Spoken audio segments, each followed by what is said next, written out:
Hello everyone, I hope you all are good. Last lecture में हम लोगों ने इंडियन कॉन्ट्रैक्ट एक्ट 1872 स्टार्ट किया था। आई होप आप लोगों ने वीडियो देख ली होगी। अगर नहीं देखी है तो ज़रूर जाके देखिए, डिस्क्रिप्शन बॉक्स में लिंक गिवन है। मैंने आपको इंडियन कॉन्ट्रैक्ट एक्ट का बैकग्राउंड बताया था। उसमें हमने ये भी पढ़ा था कि टॉपिक्स कौन कौन से हम कवर अप करेंगे इस एक्ट में। देन हमने बहुत सारी इंपॉर्टेंट चीज़ें भी पढ़ी थी, तो ज़्यादा बड़ी वीडियो नहीं है, ज़रूर जाके देखिए। आज जो हमने स्टार्ट करना है वो है इंडियन कॉन्ट्रैक्ट एक्ट 1872 के सेक्शंस को। एग्जैक्टली हमने इसकी मीनिंग्स को समझना है कि क्या होता है इसमें। Okay, so the Indian Contract Act 1872, मैंने सेक्शंस लास्ट क्लास में भी आप लोगों के साथ डिस्कस किए थे। दैट सेक्शन आएगा इसमें 1 to 75, जिसमें हम पढ़ेंगे जनरल कॉन्ट्रैक्ट्स के बारे में। ओके, सो सबसे इम्पॉर्टेंट चीज़, सबसे पहली चीज़ जो हमें इसमें पढ़नी है वो होती है मीनिंग। क्योंकि आपको अगर लॉ में मीनिंग नहीं पता किसी चीज़ का, तो फिर आप एजम्पशंस के बेसिस पे कुछ भी मीनिंग नहीं निकाल सकते हैं। प्रॉपर मीनिंग पता होना चाहिए, तो उस प्रॉपर मीनिंग को हम यहाँ पे कवर अप करेंगे। सो मैंने यहाँ पर एक फ्लो चार्ट बनाया है, जिसे आप देख सकते हैं। बात हो रही है यहाँ पे कॉन्ट्रैक्ट की। तो कॉन्ट्रैक्ट पर पहुँचने के लिए सबसे पहले हमें समझना पड़ेगा that what is promise. So promise क्या होता है? जब आप प्रॉमिस समझ लेंगे, जो आता है हमारा सेक्शन 2 क्लॉज बी में, उसके बाद हम समझेंगे एग्रीमेंट क्या होता है, जो आता है सेक्शन 2 क्लॉज ई में। आफ्टर दैट हमें समझ आ जाएगा कि कॉन्ट्रैक्ट क्या होता है, section 2 clause H. Okay, so start करते हैं प्रॉमिस से। प्रॉमिस क्या होता है? As per section 2 clause B of the Indian Contract Act 1872, a proposal when accepted becomes a promise. Okay, बस ये होता है सिंपल सा promise, that a proposal when accepted becomes a promise. But यहाँ पर सबसे पहले आप proposal क्या होता है हमें ये समझना पड़ेगा। तो proposal को हम सिंपल लैंग्वेज में अगर सिनोनिम वाइज देखें, सो ऑफर। प्रपोजल क्या होता है? सिंपली ऑफर, कि आपको किसी ने कुछ ऑफर किया है। सो ऑफर की जो डेफिनेशन है इंडियन कॉन्ट्रैक्ट एक्ट में, वो आती है सेक्शन 2 क्लॉज ए में। इसलिए सबसे पहले हम लोग डिफाइन करते हैं कि ऑफर क्या होता है, क्योंकि जब आपको ऑफर ही नहीं पता होगा कि बेसिकली ऑफर क्या चीज़ होती है, तो हम कॉन्ट्रैक्ट तक पहुंच ही नहीं सकते हैं। तो एक जर्नी है ये, जो ऑफर से कॉन्ट्रैक्ट तक हम पहुंचेंगे। ओके, सो ऑफर क्या होता है? When one person signifies to another his willingness to do or to abstain from doing anything with a view to obtain the assent of the other to such act or abstinence, he or she said to make a proposal. तो काफ़ी बड़ी definition लग रही है कि क्या किया जाए, इतनी लंबी डेफिनेशन है। एक तो ऑफ़र इतना सिंपल सी चीज़ होती है, और इसे इन्होंने बहुत ही ज़्यादा अजीब वे में बता दिया है। सो इस केस में सिंपल तरीके से समझा जाए, सो क्या बोल सकते हैं?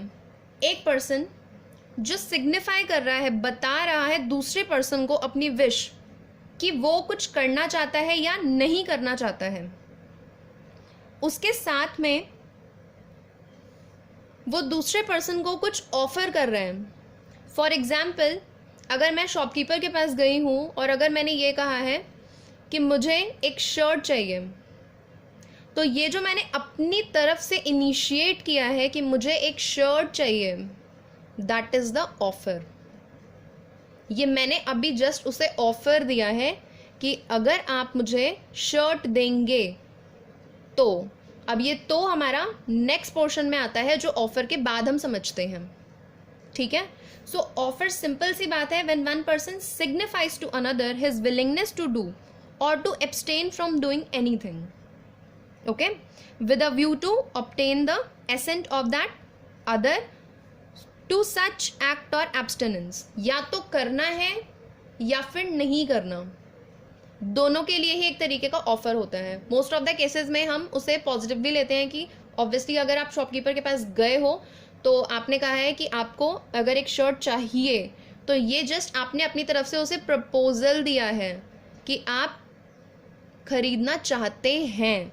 सो ये जो यहाँ पर आपने डिजायर, जो विलिंगनेस शो की है ना, this is the offer. Okay, so proposal when accepted, हम इग्नोर नहीं कर सकते हैं एक्सेप्टेड वर्ड को। ओके, हम इग्नोर नहीं कर सकते हैं यहाँ पे एक्सेप्टेड वर्ड को।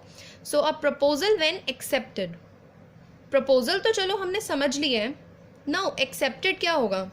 सो क्योंकि ऑफर था सेक्शन 2 क्लॉज ए में, सो यहाँ पर हमारी एक्सेप्टेंस की डेफिनेशन आती है 2 क्लॉज बी में। तो ऑब्वियसली अगर मैं शॉपकीपर को जाके ये कह रही हूँ, वो वहाँ पे सेल करने के लिए ही बैठा है, अगर मैंने पूछा है कि मुझे एक शर्ट चाहिए, तो दिस इज़ द ऑफर।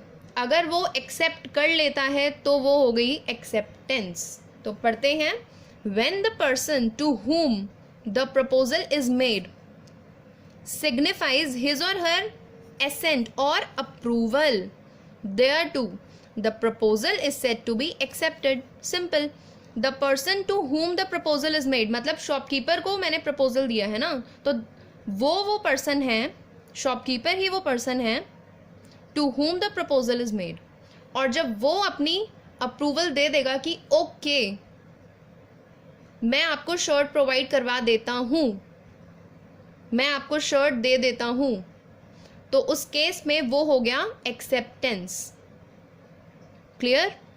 तो सबसे पहले है 2 क्लॉज ए, जिसमें हमने ये पढ़ा कि ऑफर क्या होता है, उसके बाद आया एक्सेप्टेंस 2 क्लॉज बी में। आफ्टर दैट डेफिनेशन समझनी है हमने एग्रीमेंट की, जो आएगी 2 क्लॉज ई में।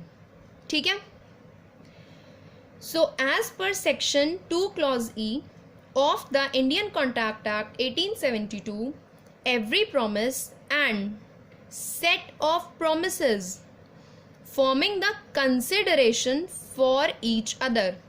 so simply agreement क्या है, every promise, कोई भी एक promise, जैसे कोई भी एक promise या फिर set of promises। जब मैं शॉपकीपर के पास गई हूँ शर्ट लेने के लिए, तो वो क्या है, promise है मैंने अपनी तरफ से। now set of promises, जब मैंने उसे कहा मुझे शर्ट चाहिए, तो एक तरीके से उसने मुझे कहा कि ठीक है इतना चार्ज लगेगा।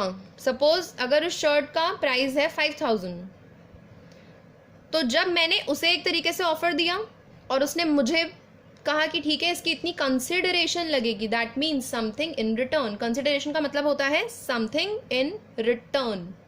सो उस केस में हमें यहाँ पर ये देखना है कि कोई भी promise and set of promise, मतलब जो आपने प्रपोजल दिया है, जब आपने उसे प्रपोजल दिया तो उसने भी आपको प्रपोजल दिया, okay I will give you the shirt, उसके लिए आप मुझे 5000 रुपीज़ दे दीजिए। सो यहाँ पर सेट ऑफ प्रोमिसेस भी आ रहे हैं, forming the consideration for each other. So यहाँ पे कंसिडरेशन का क्या मीनिंग है, सो कंसिडरेशन आता है हमारा सेक्शन 2 क्लॉज डी में। ओके ध्यान रखिए, एग्रीमेंट आता है सेक्शन 2 क्लॉज ई में, कंसिडरेशन आता है सेक्शन 2 क्लॉज डी में। सो देखा जाए तो एक्सेप्टेंस 2 क्लॉज बी था, उसके बाद कंसिडरेशन 2 क्लॉज डी है। हमें डी भी पता चल गया, हमें ई भी पता चल गया। Where is C, section C कहाँ पर है, यहाँ पे 2 क्लॉज सी का है। So 2 clause C is here. Consideration के लिए there must be 2 parties, okay there must be 2 parties, one is the promisor and the another one is promisee. अब यहाँ पे प्रोमिसर क्या होता है, प्रोमिसी क्या होता है, यहीं पे स्टूडेंट्स को सबसे ज़्यादा कन्फ्यूजन होती है, जब उन्हें समझ नहीं आता ये सारी क्या चीज़ें हैं। सो प्रोमिसर, सबसे पहले प्रोमिसर समझते हैं। When the proposal is accepted, ध्यान रखिए, when the proposal is accepted the person making the proposal is called as promisor. मतलब अगर मैंने जाके ये कहा है कि मुझे एक शर्ट चाहिए, तो that means I am the promisor. Promisee कौन होता है, the person accepting the proposal is called as promisee. जब मैंने शॉपकीपर को कहा मुझे शर्ट चाहिए, तो मैंने अपनी तरफ से उसे ऑफर दिया है। आई am the one who is making the proposal, so I am the promisor. Promisee हमेशा बेनिफिशियरी होता है। बेनिफिशियरी का मतलब क्या है, जिसे फायदा होगा। अगर वो मुझे शर्ट दे देगा तो मैं उसे 5000 रुपीज दूंगी ना, सो उस केस में वो बेनिफिशियरी है, क्योंकि he is getting something in return of the shirt. Okay, so promisee वहां पे हो गया who is accepting the proposal. Is this fine?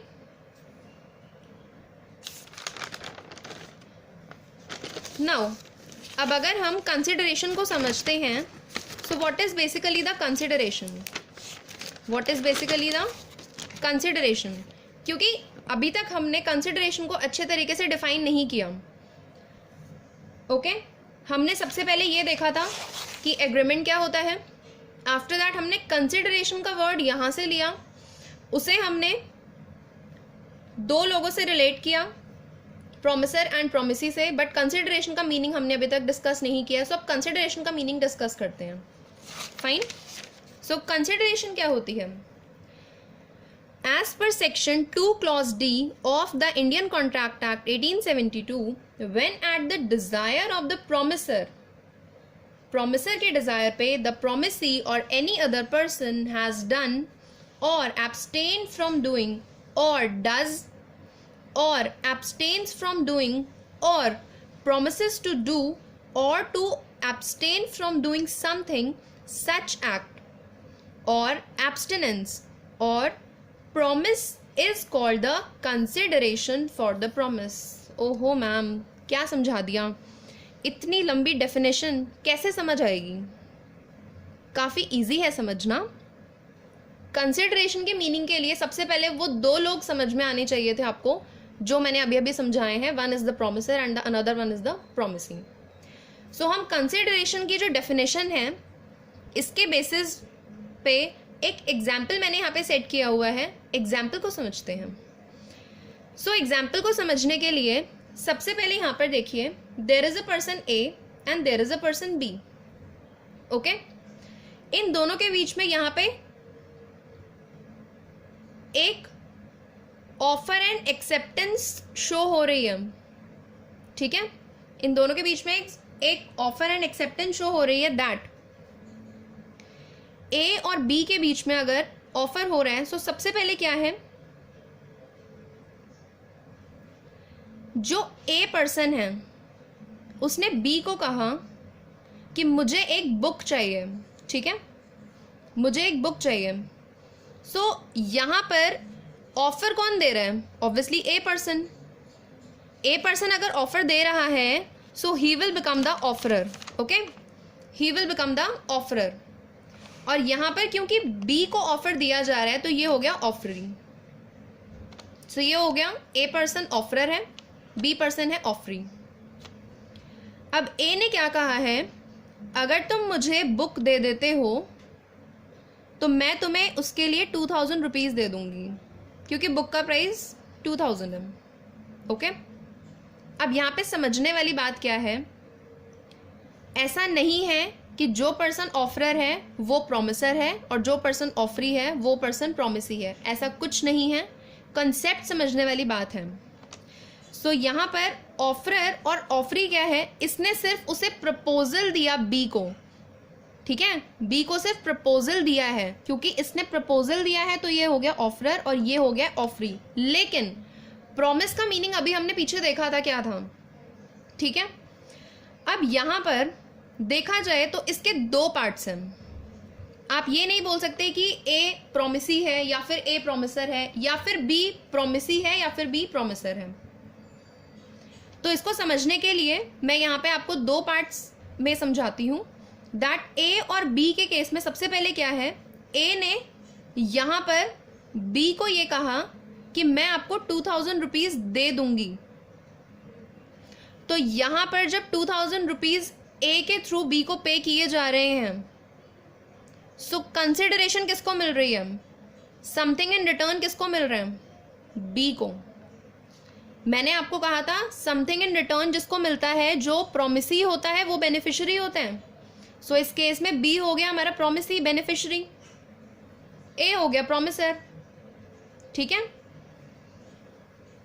Now second part में अगर हम देखें तो ऐसा तो नहीं है ना कि सिर्फ ए उसको 2000 रुपीज़ दे देगा और बी उसे कुछ नहीं देगा। नहीं, क्योंकि अगर ऐसा हुआ तो फिर यहाँ पर कोई एग्रीमेंट हो ही नहीं सकता। बट हमें तो एग्रीमेंट समझना है, तो obviously if A is paying something तो ए को कुछ चाहिए भी, तो ए को चाहिए थी बुक।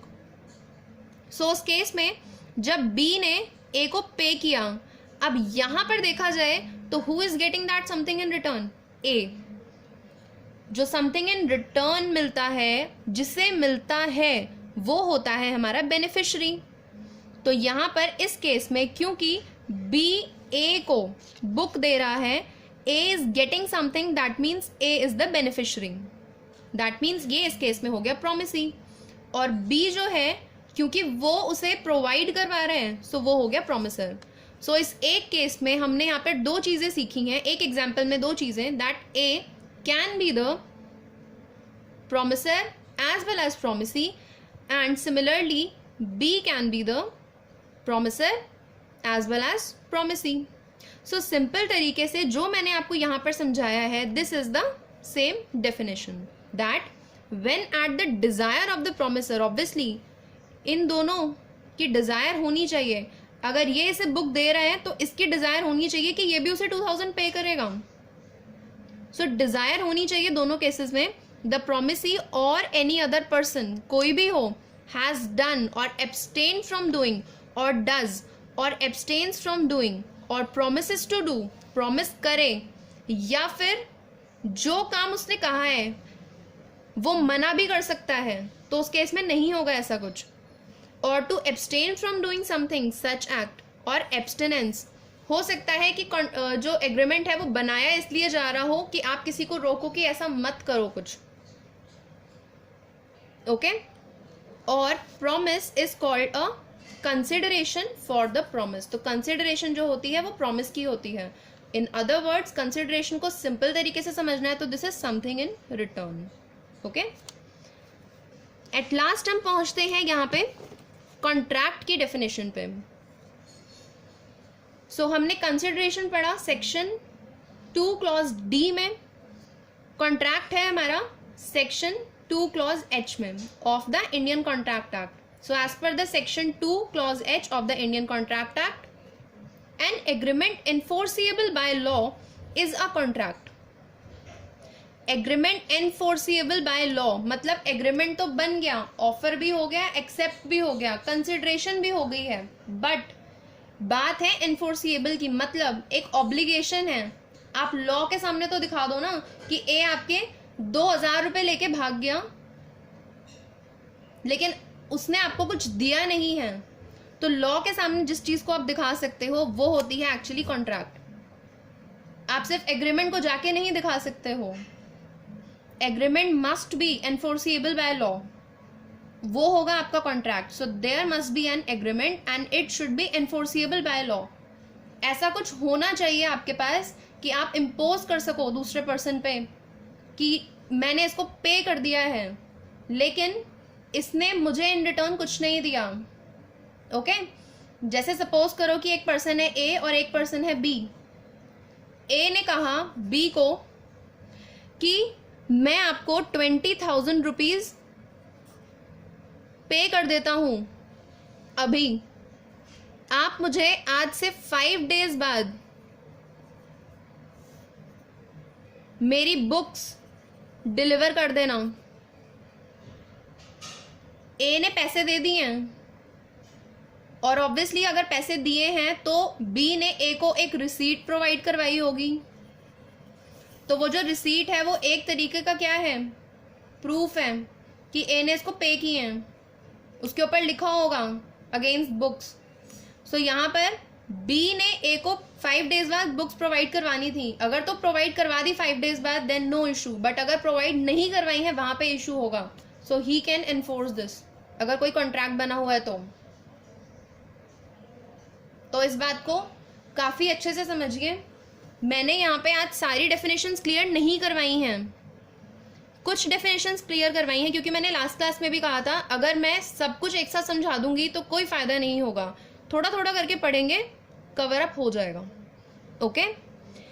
सो यहाँ पे आज हमने जो पढ़ा है उसके लिए हम एक बार इसको फटाफट से समराइज कर देते हैं।